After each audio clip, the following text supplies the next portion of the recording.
الحمد لله وكفى والصلاة والسلام على رسوله المصطفى وعلى آله وأصحابه أهل التقوى. محترم و قدرمندو درنو ورنو،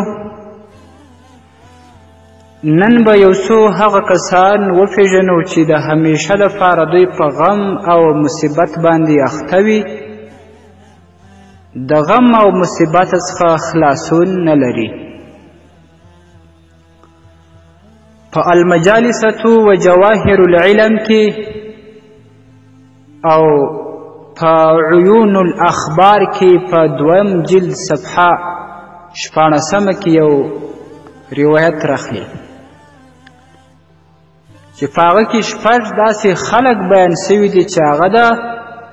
غم او مصیبت څخه نه خلاصېږي. عن ابي عبيدة قال: 6 لا يخلون من الكابة. شپږ داسې کسان دي چې هغه خلاصې نسي پیدا کولی د غم او مصیبت څخه. اول هغه کس دی رجل افتقر بعد غنا، څوک چې د شتمنۍ او بډایتوب څخه وروسته بیا مسکین شي، نو هغه بیا په مصیبت او غم باندې اخته وي، ځکه چې دغه په خپل مالدارۍ کې چړچې او خوندونه لیدلي وي، اوس چې هغه چړچې او هغه خوندونه ورته نه رسیږي، نو طبعا په طبیعت کې دی احساس د غم او مصیبت کوي. او یا دا چې اوس به د خلکو پورونه ور باندې وي، هغه خلک به د ده څخه خپلې قرضې غواړي، دی به هېڅ توان نه لري چې هغه ادا کړي، نو دا د انسان څخه بلکل ارامي اخلي او په مصیبت و غم باندې اخته کوي. نو که انسان چیرې د خپله مالداري خپل مال په دینی لاره کې مصرف کړی وای، د اخروي ژوند دپاره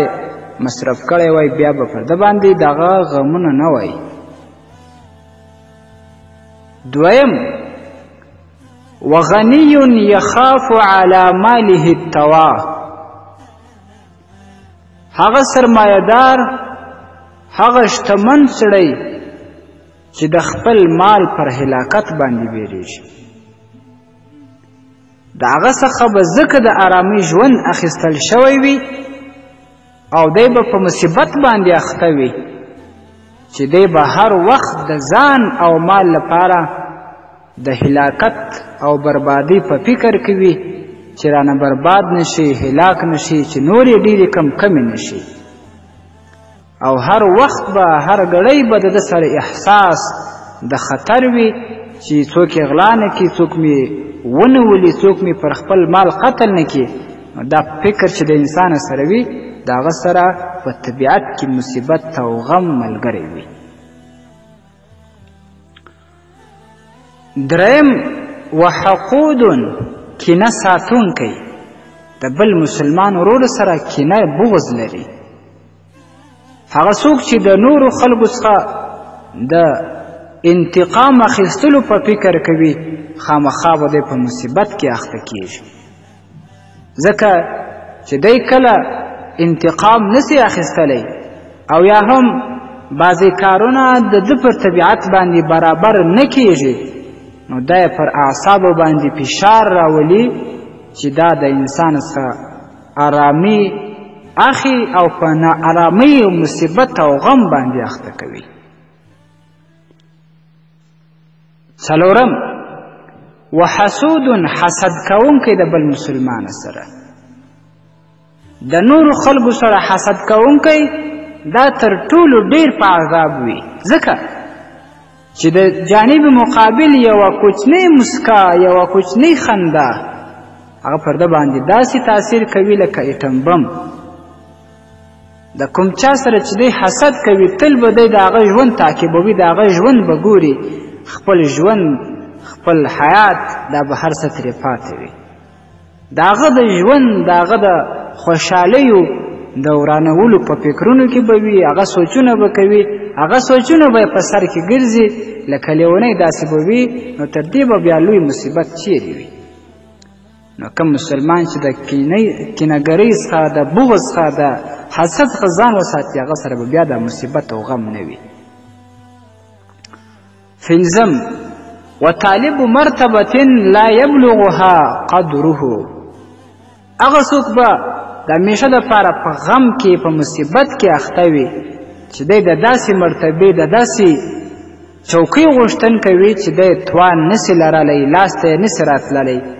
او دی قدر هم نه لري د هغې مرتبې او چوکۍ طلبګار چې نه یې دی استعداد لري نه یې ظرفیت لري او نه یې لاس ته راوړلی سي دا سړی به ځکه په مصیبت باندې اخته وي چې تل به داسې وي لکه یو شی چې ترې ورک وي نو د هغه په سوچونو کې به وي چې زه باید د داسې لوړې مرتبې د لوړې چوکۍ خاوند وای خدای به یې طلبګار یې استعداد و ظرفیت او توان به یې نه لري لاس ته به یې نسي راتللی تر ویښه به په خوب باندې خوشحاله وي ځکه دی به په خوب کې د هغې چوکۍ په اړه باندې خوبونه ویني سوچونه به کوي تر مجالسو به په یوازیوالي تنهایي باندې خوشحاله وي ځکه دی به په تنهایي کې د ځان سره په دې فکرونو کې ډوب وي چې پلانې کرسي مې لاسته راغلی وای پلانې لوړه مرتبه مې لاسته راغلی وای او داسې قدر و عزت و شوکت مې وای دا د لوړې مرتبې طلبګار شهوت پرسته هغه به شهرت پرسته د همیشه دپاره په غم او مصیبت باندې ګرفتاره وي شپږم ومخالطة العلماء بغیر علم هغه څوک به د همیشه دپاره په غم او مصیبت باندې اخته وي څوک چې د علماو سره په داسې حال کې ځان ګډوي چې د علم نه لري نو چې څوک ځان د علماو په ټولۍ کې داخلوي خو هغه عالم نه وي خپله هغه به ځکه په مصیبت کې اخته وي چې تل به داسې شان اوري چې دی به په هغه باندې نه پوهېږي د علماو له خولې به داسې الفاظ راوځي چې دی به په هغه باندې علم نه لري نه به یې ورباندې خبر نه به ورباندې پوهېږي حیران به یم چې څه وکړم دا خامخا انسان سره غم او مصیبت ملګری کوي او کله کله به د ده څخه داسې خبرې کېږي داسې تبصرې او داسې تحلیلونه به د ده څخه صادره کېږي چې نه یې عقل مني نه یې بل څوک ورسره مني او کله کله به داسې مسایل بیانوي چې هغه د خپله ذهنه بیانوي چې هېڅ اعتبار و اهمیت به نه لري څوک به هېڅ اهمیت نه ورکوي نو داسې ده لکه دا سړی داسې سي لکه بیا خپل ځان لیونی ورته معلومېږي لکه د هوښیارانو په مجلس کې چې یو څوک راټیر وهل سوی وي نو دی هم داسې چې د علماو په ټولنې باندې علماو په مجلس باندې ځان ورګډوي او ځان عالم شماري ځان ښه تکړه شیخ شماري خو خپله هېڅ علم نه لري دا سړی به همیشه دپاره په مصیبت او غم باندې اخته وي مقصد دغه شپږ نفره شپږ خلک چې دا ډېر غلط او ډېر خراب صفتونه دي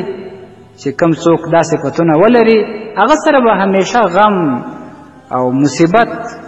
دا ملګري وي او که چا دغه شپږ غلط صفتونه د ځانه لرې کړله همیشه دپاره به هغه بیا خوشحاله وي د هغه سره به غم او مصیبت نه وي ملګري الله تعالی جل جلاله دې موږ او تاسو څخه دا